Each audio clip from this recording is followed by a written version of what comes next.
Absolutely wonderbar. Wonderbar or Wonderbar? Wonderbar.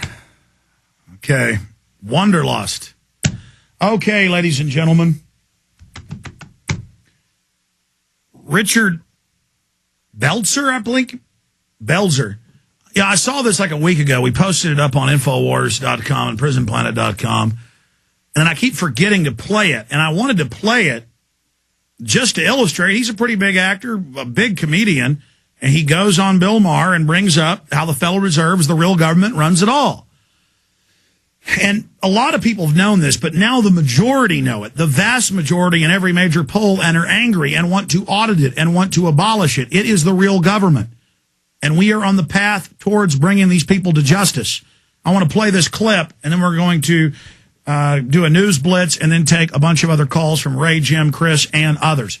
But here he is on Bill Maher. And Bill Maher just makes jokes about this, even though Kennedy did sign an executive order to start abolishing the Federal Reserve, even though this is the true shadow government, even though the Federal Reserve is private. Bill Maher knows that, so he doesn't joke about that.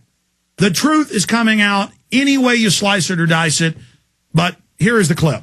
Quickly, in 1910, Senator Aldrich on his private train brought a bunch of billionaire bankers, the Morgans, all these different people, Warburgs, down to this place called Jekyll Island off the coast of Georgia, and they figured out a way to create the Federal Reserve because central banks were looked down upon by the people, and they caused a lot of problems. By creating the Federal Reserve, they convinced the Congress and the people that the Federal Reserve is a government arm. It's not. They borrow money from private banks. We're owned by banks, and you can't alter that. John Kennedy wanted to stop borrowing, wanted to stop using the Federal Reserve, use silver certificates to determine the value of the dollar, and print money through the Treasury. So they exploded his head. The point is... Well, that's quite a connection you made. Yeah. Well, let's forget the Kennedy part. He did want to do that. He did want to buy the Federal... Isn't it the Federal... I've heard a lot of reasons why he got shot. I never heard that. Well, that's the reason. And that's the scam. It's not billions of dollars that banks control. It's trillions. You don't mess with the banks. And Senator Durbin said this place is owned by the banks on the floor of the Senate. You know better than anyone. The Federal Reserve has been rapidly increasing the rate at which it's printing dollars.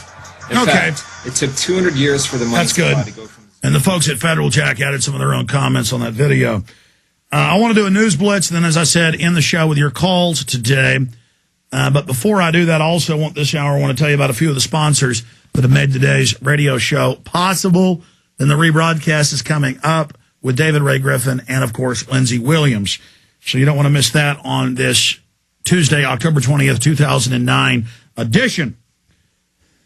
MySolarBackup.com. A lot of things can cut off your electrical power, hurricanes, snow, and ice storms. Listeners should move towards getting off the grid, and here's a good way to do just that. A solar power generator is now available from our longtime sponsor. We're getting reviews from listeners. They love it. Solutions from Science. You get an emergency power backup kit, which consists of the power source, 1800-watt generator, and a high-efficiency solar panel designed to provide endless electricity. Remember, too, that gas generators need gas, but in a blackout, gas pumps can't pump gas because they run on electricity. It's the perfect emergency backup for troubled times. The government doesn't own the sun yet, so make your move now. Go to, one word, www.mysolarbackup.com. That's mysolarbackup.com. Or give them a call at 877-327-0365. That's 877-327-0365. And in closing, and then on to the News Blitz, from the same great folks at Solutions from Science, survivalseedbank.com. In a real crisis, having non-hybrid seeds means having the ability to grow an endless supply of nutrient-dense food to feed your loved ones. There have been many times in American history, pilgrims, for example, when seeds had the highest value of any barter item. There's a war on against non-hybrid seeds waged by the global elite who want to control us by controlling the food supply. Plus, gardening's fun, folks, especially healthy, non-GMO organic seeds. Governments are storing seeds. The UN is storing seeds. Globalists of every stripe are storing seeds near the Arctic Circle. Why do you think this is? You know why. Control and power. Solutions from Science is trying to get seeds out of the globalist hands into the hands of the people, one seed bank at a time, one family at a time. A survival seed bank from Solutions from Science contains enough open pollinated seeds to plant a full acre crisis garden. Seeds in the Survival Seed Bank are hand-picked for exceptional germination rates. Order a couple of seed banks today while you still can. Go to survivalseedbank.com or 877-327-0365. That's 877-327-0365. Survivalseedbank.com.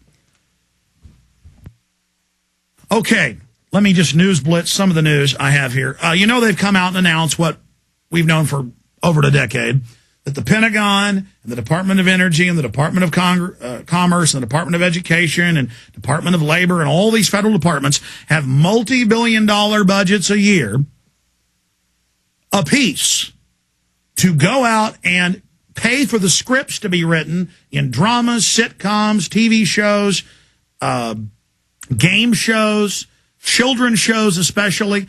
I mean, when I watch children's cartoons a couple times a year randomly, I'll usually be on vacation, turn the TV on, just to let my kids watch some TV every once in a while. And it's like, oh, the earth is bad. There's too many people. The UN's going to save us. The UN fights off the aliens. Parents are bad. Microchips in your body, you're good. The government knows best. And they've got a list of these. Well, here it is. CIA to monitor internet chatter for anti-government sentiment. The CIA admits in Wired magazine and a bunch of other places that they are going to track the American people, and the Pentagon is countering the American people with blogs and operatives and hired think tanks and hired PR firms. And that's who's out attacking us on Infowars and Prison Planet and YouTube. I mean, they don't even hide it. They have a weird Wikipedia group who give themselves brigade awards, and they actually get teenagers to help them. And they go, yeah, I'm special ops, black ops, fighting the evil Alex Jones. That son of a bitch is a traitor. And they're all proud of themselves, putting out propaganda and demonizing Ron Paul. I mean, it's real, folks. And it's going on everywhere. So that article is important. The scientist who worked for government accused of spying. It looks like in the FBI affidavit, they've got him recorded asking for petty sums. I mean, turns out he worked for an Israeli company. They already suspected him of spying. He worked in space-based weapons, space vehicles, spy satellites. This is a master scientist. For $10,000, he gave them data cards. He gave them memory sticks, USB drives, the little sticks.